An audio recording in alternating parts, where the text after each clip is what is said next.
Hello everyone, I'm Steve Finch, I'm Head of Sales at CDSM. Thanks for joining me today. This is an excellent turnout. I'm very impressed and flattered. I gave a similar presentation at the World of Learning show back in October, and it was equally busy as well. So I think it goes to show how pertinent a subject matter it is and how important this is to you all as well. We have a little show of hands first. Just anyone here who's an L&D manager or in a position to be designing their learning programs at their organization? Brilliant. Okay, that's plenty of you, which is great. So hopefully this will be really useful for you. I'm going to take you on a little journey. It may be a familiar journey to some, and we're going to explore how we evaluate the impact of L&D activity in your organization, and how we measure it beyond just the standard bottom line figures that we usually measure. We're also going to take a look at ways in which we can maximize and get the most out of the stuff that you already have, reuse it again, and get the most ROI from your existing materials. Okay? But of course, before we start properly, as we all know, any good learning activity should have clearly defined objectives. So let's outline what you should come away with from the presentation today. So you're going to be able to identify the steps needed, the things you need to do before you can measure. We're going to outline a method to calculate ROI of learning activity in your organization. We're going to measure the effectiveness of learning activity.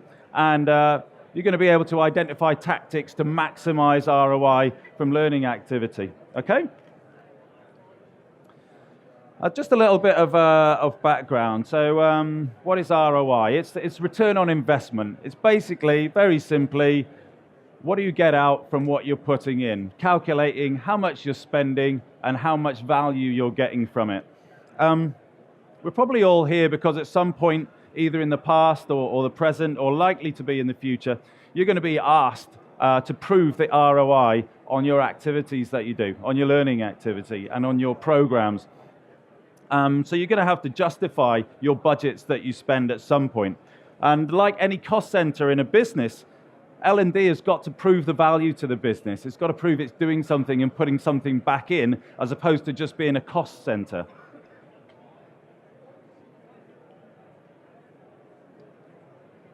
So, generally speaking, most decisions are based on cost and learner feedback, because the return on investment of training isn't necessarily worked out, and there aren't processes in place in your business to include the measure of effectiveness of the learning activity. So we've probably all had the conversation where we've implemented a new curriculum or rolled out a program, and we've been asked, what's the return we're getting on this? What's the business impact? If you're planning to implement a digital learning strategy, and you've been asked to measure how much money it'll save on traditional learning as well. But the truth is, very few organizations are actually measuring this. So if you're not currently doing this, don't worry too much. Not everyone is doing this. Let's take a look at some stats. So there was a recent survey of over 500 learning professionals, and it was found that only 28% of those surveyed actually measured training against business KPIs. And the most common form of training evaluation is the happy sheet, or simple learner satisfaction analysis. So, are people enjoying this? Are they happy with it? So let's ask why. Why are so few organizations actually measuring ROI on learning and training? What's the reasons behind it? Let me know if any of these sound familiar. So, could say there's too many outside factors to be able to measure the effect of training. You're not going to be able to pinpoint what the impact specifically of what your training is, so there's too many things going on. Or nobody asks for it. You just do things how they've always been done, and it seems to work. How about we wouldn't know what to compare it to?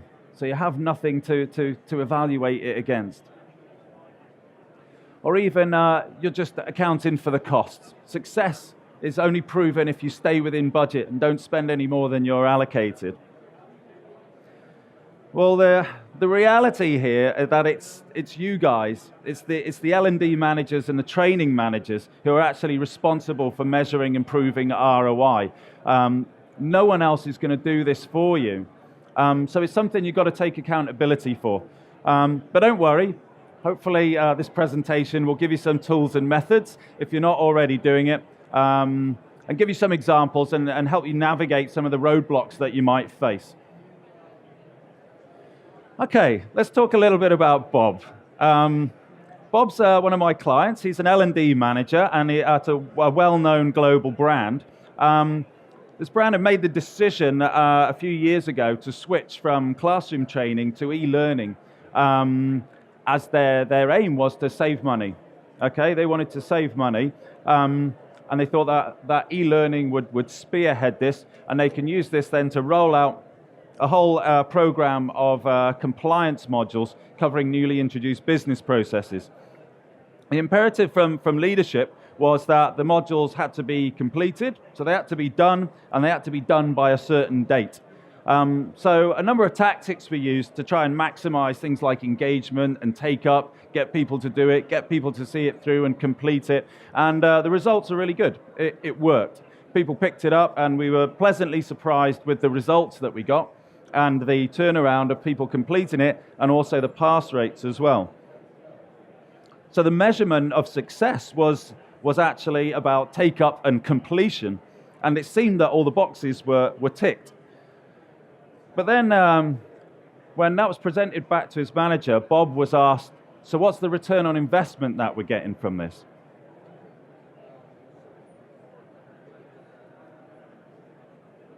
And how can we prove it? So how can we prove the return on investment?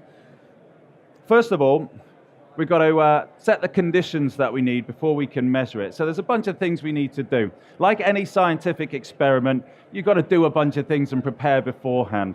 Okay, so I'm just going to take you through some of those things you need to do to set up to do it before you start measuring.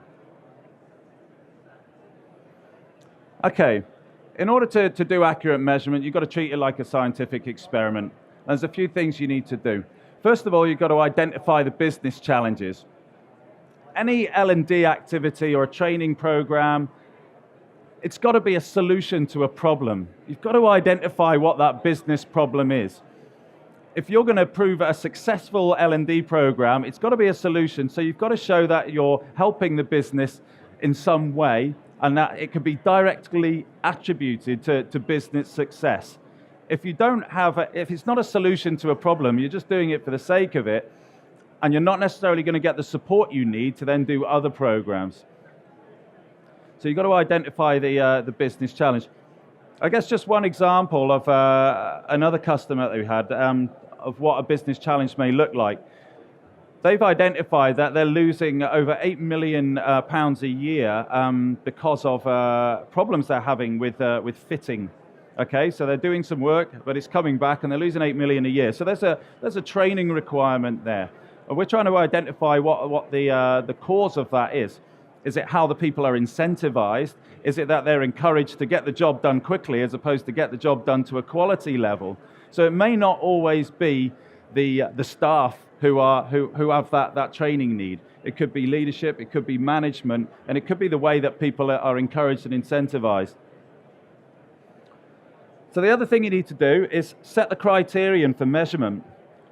You've got to find out what is the important measure. What does success look like in your organization? Is it purely down to cost? Is it down to the revenue generated as a result of doing that training? Is it down to the actual attainment? Is it the level that you want people to get to? You've got to identify what that measurement is. And we'll go into this a little bit more detail shortly. Another thing you've got to do, you've got to baseline your data. Seems like an obvious one, but you've got to know where you're starting from to be able to then measure where you get to. We've had some pretty good success actually using A/B testing or split testing, where you manage it as a pilot study. You do small controlled groups. You introduce the training or the learning into one group and not to the other group, and then you measure the impact and the difference. that can give you then the results that you need to prove to leadership to invest more in your program and to be able to scale it out. And you do it in a low risk way, in a low cost way. That's just one example. Sometimes that's not possible and not practical, but there's an opportunity there. Okay, right then. We're going to roll up our sleeves a little bit and get scientific now and introduce some methods that some of you may already be familiar with, but these are tools that can help you measure. So other than things like cost saving or compliance or user satisfaction, what other recognized criteria are there for measuring the effectiveness of L&D activity? So I'm going to introduce you first to the Kirkpatrick-Phillips model, which some of you may already be familiar with. It's probably the most commonly used metric for learning impact in a business and a way to actually measure what you're doing. It was Kirkpatrick initially had the levels up to results. You also probably may have seen some variations on this. There's an additional level before satisfaction, which is about engagement. But then Phillips put the ROI cherry on the top. But this model is really important. It's really useful. This can be your shield and your sword when you go into battle and you're trying to prove the effectiveness of what you're doing. We often find that some of the barriers to introducing learning programs and rolling them out, the barriers are people at a high level in the organization potentially having a subjective view of things. The perfect counterfoil is the Kirkpatrick model when you throw science at it and you can Kirkpatrick the hell out of them if you find yourself in that position. Okay, let's talk a little bit about it. Okay, the first level is satisfaction. This is what I mentioned before about the happy sheets. They're quite often the effectiveness of learning is only measured in terms of user satisfaction or learner satisfaction. Say, for example, you're doing a training event and people are coming in and organized into cohorts and they come out of there. What's the feedback that they actually do? It's fill this in. Did you like it? Rate it 1 to 10. You know, it's really useful stuff, but useful in other ways. It doesn't necessarily show how effective that learning was, but user satisfaction and learner feedback can be used to gather more support.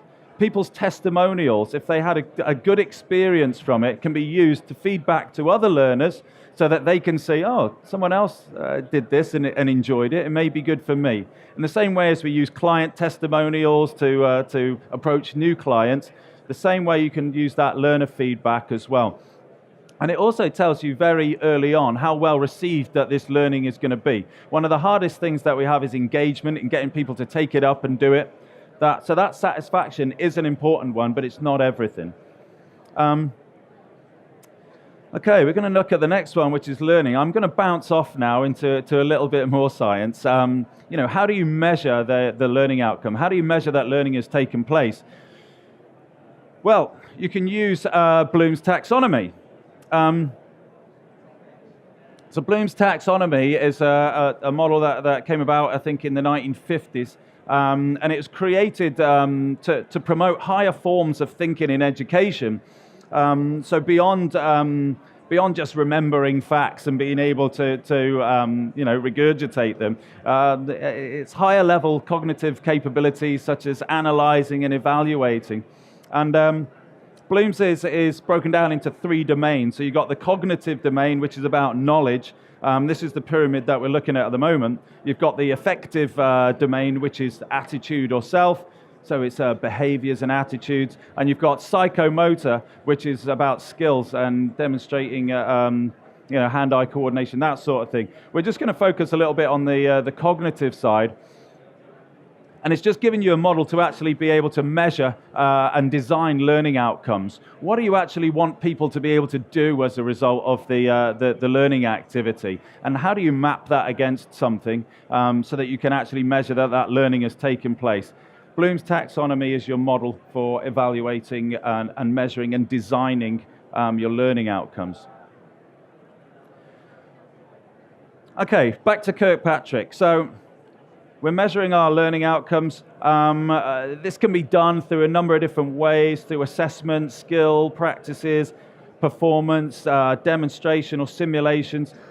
Typically you'd measure it before, during and after the learning activity, just to ensure that the learning outcome has not just been achieved at that point of learning, but also ongoing afterwards, to see that that learning is actually embedded and actually become part of the person's behavior, which is the next one.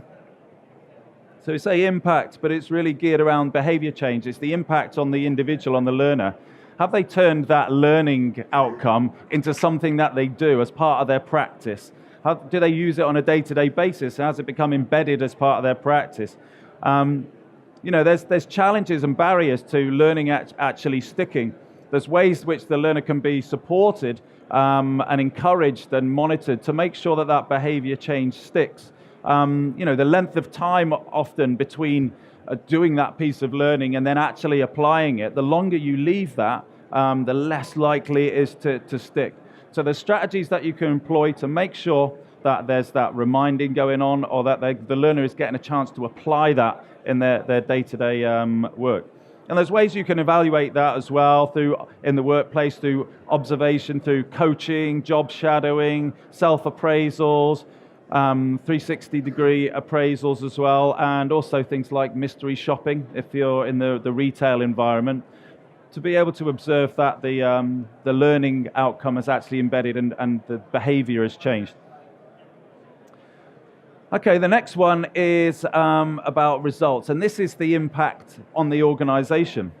So can we measure that the behavior change in the individuals has actually accounted for an impact in the business? That could be a number of things like KPI figures, measuring the KPIs, turnover, revenue generation, efficiency, even things like employee satisfaction and customer satisfaction. So your measurement of customer satisfaction can often indicate if the learning has taken place, that the behavior is embedded, and that's the positive impact on the organization. And the final one is return on investment, which is the holy grail. It's really about identifying what the benefits are of your learning program on a financial level. How much money has been spent on implementing and rolling out that learning program, and how much money has that generated for the business, either in terms of cost saving or actual additional revenue. And this is obviously the most important thing to leadership, to see, have they spent money on this? Have they got something back? If we followed the rules that we talked about so far and Kirkpatrick the hell out of it, we should be able to generate these figures. We should be able to do this in turn.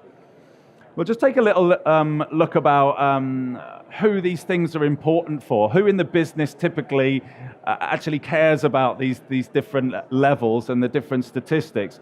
We'll just take a little look at the stakeholders then. So, this isn't necessarily a hard and fast rule, but it's a guide to give you an indication on who really cares about these things. So the bottom level, satisfaction, that's typically for the learners. Obviously you want engagement, they want to have a good experience from the learning activity, and also the people who are designing the learning program. You want that feedback loop to know, are people responding to it? Is it too difficult? Is it too easy? Is it engaging? So that feedback loop in the design process. The next level, learning. This is, of course, the L&D managers, mostly you folk, also HR and training as well. They need to know that the learning has taken place, the learning outcomes have been achieved, and you've got the results in terms of learning outcome. Next level, impact. So the behavior change is important for the managers. They want to know that their people are developing. They want to be able to measure that development and that change. And the results, the business results, typically senior management. They want to see that the KPI figures and the stats are up, and their metrics that they use to report then to leadership. And ROI is as I mentioned, the holy grail for leadership. They just want to see, right, I'm investing money into this part of the business.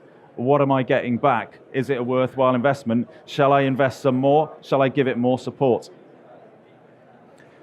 Okay.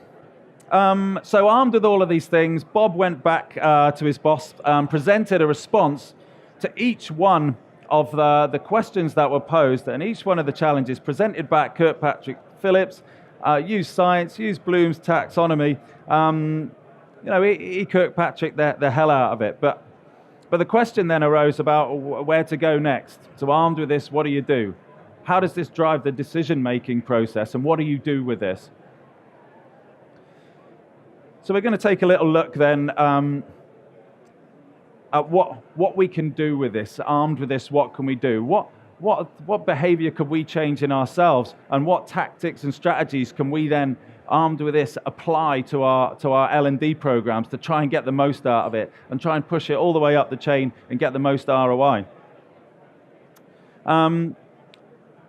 We believe, certainly, and you guys probably understand that blended learning's the most effective way to learn, because it uses and encompasses all the different modes of learning and applies them and allows it to adapt to different people's learning styles and the way that they want to engage with learning, whether they prefer just to be sitting there doing a bit of e-learning, whether they'd rather do it in a classroom where they can talk to people and bounce ideas, whether they prefer doing it informally and taking their own approach to, and guiding their own path, or whether they prefer to have it spoon-fed out to them. These are all different modes of learning, and blended learning really encompasses all of them. So whether it's 70-20-10 or 80-20 or 33-33-34, whatever the blend is, giving people access to as many different modes of learning as your environment and constraints will allow, is proven to significantly reduce time to competence and capability. Organizations that implement a blended learning program, they see happier, more engaged staff. This drives greater staff retention and loyalty, and in turn it has an impact on customer satisfaction as well. But ultimately, it provides a greater return on investment than just choosing singular modes of delivery of learning. Okay, let's just have a little look at the blended learning ecosystem and some of the strategies or tactics that you can apply, ideally a mix of all of them. Start off with the familiar ones, which are e-learning and classroom, and quite often they're juxtaposed. As I mentioned Bob earlier, the company went from one to the other, and their measurements were on that successive rollout and the box ticking.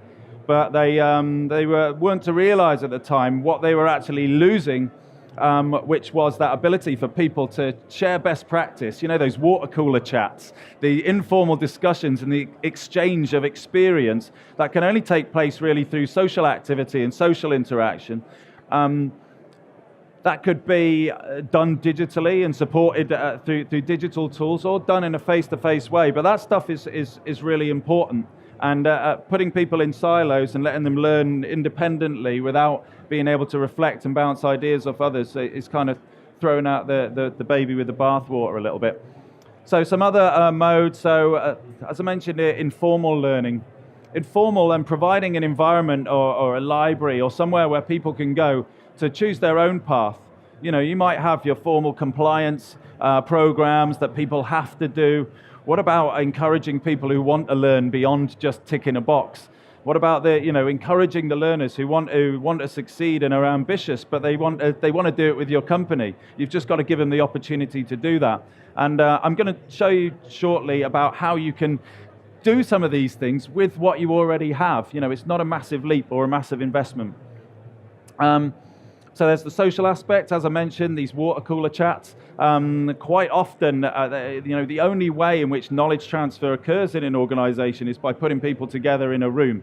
There are other strategies for doing this, but that social interaction, that opportunity for people to share their knowledge and practice, you can reward and incentivize that activity as well, so people are encouraged to do that as opposed to holding on to it to protect their position. Some other modes, so we've got workshops. This is a potential solution to the cost implication of getting people from one side of the country to another, putting them in a big training room, getting that done and shipping them out again. You could break it down and if you, for example, retail outlets or dealerships or however it may be, running workshops with the managers and the staff in there, as opposed to sending them all away to some centralized training room. Saves money, saves time. You can do it kind of bite-sized workshops that focus on a specific skill, and it becomes very personalized to the staff in that dealership and the potential learning challenge that they may have. Some other examples are webinars, being able to record those and make those available offline as well so that people can access that if they're not able to go to the location. On-the-job training as well, so people being observed and doing stuff and trying stuff out and being shadowed. And also online resources. So again, providing this library, as we talked about in the informal learning, of just populating it and people, subject matter experts curating content that sits out there and pulling it together and putting it in one place for people to be able to access. These are all just some of the features on the landscape in the blended learning ecosystem. Okay, so let's talk about then maximizing ROI. How can you get the best results out of stuff that you already do, or look to introduce other ways of doing things where it can have a positive impact on ROI? First of all, just check the quality of the existing programs that you're doing. Just scrutinize what you're actually doing at the moment. Are your programs aligned to the, I'll come back to that. Are they aligned to the outcomes of your business challenge? Can you directly attribute your learning program to a specific business challenge and a business problem that you're having? Make sure you design effective content as well. If you're doing that in-house or using an agency, just measure it against things like Bloom's and make sure that it's designed specifically to achieve those learning outcomes. Just cross-examine that a little bit. And align the assessment to the cognition level. So we talk about applying Bloom's. Just make sure that the assessment that takes place, that measurement at the end to see that the learning has taken place, just make sure that matches up to what you're trying to achieve, as in what you want people to be able to do as a result of that learning. Another thing, and this is what I mentioned about the satisfaction and that learner feedback, and how this is a really positive thing. Use that feedback to promote your program. Okay, do pilot studies before you roll out a big program. Do it on small pockets of people and test it and evaluate it, and just make sure that you can actually prove the case and the business case of what you're doing before you then scale it up and roll it out. Do it in a smaller scale, low risk and low cost. Get the feedback and the positive results from that and feed them back into the business and to other people, and it garners support. If it turns out the pilot study is completely wrong and none of your hypotheses were proved correct, at least you've learned something about it in a safer, low-risk environment than rolling it out on a big scale and seeing it fail and scratching your head and wondering why. So share those positive testimonials, create case studies, and share that and distribute that around the company as well to get extra support. So here's a big one about repurposing and reusing the things you have. Take your classroom materials, for example, your PowerPoints, and create them as e-learning. Reproduce them as e-learning modules, and vice versa as well. You can use e-learning modules to support your classroom as well, and integrate those activities together. All you need to do is add some assessment questions in there to turn pretty much a presentation into e-learning. And you could do it as bite-sized chunks as well. It doesn't have to be a half-hour course or a 1-hour course or a 2-hour course. Break it down on a per-topic basis. You can imagine your existing e-learning modules maybe half an hour long. You break them down into sections, make them available to people as bite-sized learning, something that they could perhaps access themselves informally through a library. You're just reusing what you've already paid or spent time to develop and turning it into smaller, more focused chunks that people can then search and discover as a solution to a specific learning need, as opposed to having to go through and do the whole module again. And also the assessment questions that you may have in your existing e-learning or do in your assessment, break those down again on a per topic basis. And you could be giving these to people on a regular ongoing basis. So as opposed to just learning occurring as just that one shot, in the classroom, or do this e-learning module, and after it you should know it forever.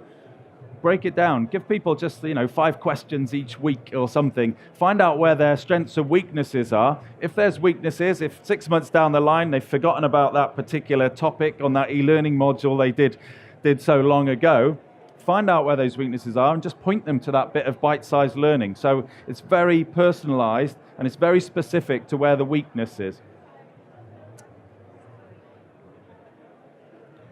Another thing in formal learning, just talking a little bit more about that, use the bite-sized content, as I mentioned, repurpose it, put it in a library, make it easy to find, let people search and discover it themselves. Also capturing video. Everyone's got phones. The quality that people are able to take is pretty good, and people's expectations of quality have changed as well. You watch videos on YouTube that someone's taken on their phone. People will still consume content in that format. So for example, if there's a good practice taking place, people can capture that, record it, make it available as bite-sized chunks of learning, again, that you can search and discover and browse. And this is a way of extracting that knowledge and expertise out of these people and sharing it with other people without necessarily having to put them in a room or make it part of their formal training. Devolve that creation of content as well to subject matter experts. So you're not centralizing that creation of learning content to just a few people and making it a bottleneck. If you devolve it and give them tools where it's easy to create content, even just recording a video and sharing it, you're spreading it out and giving that ability to publish it to more people in your organization, meaning that more content can be created, more knowledge can be transferred, and it costs you less as well. And embrace digital mediums. We all want to be 21st century learning organizations, and digital is the currency, and its value, unlike the pound, is only going up. Okay, so just a quick summary then.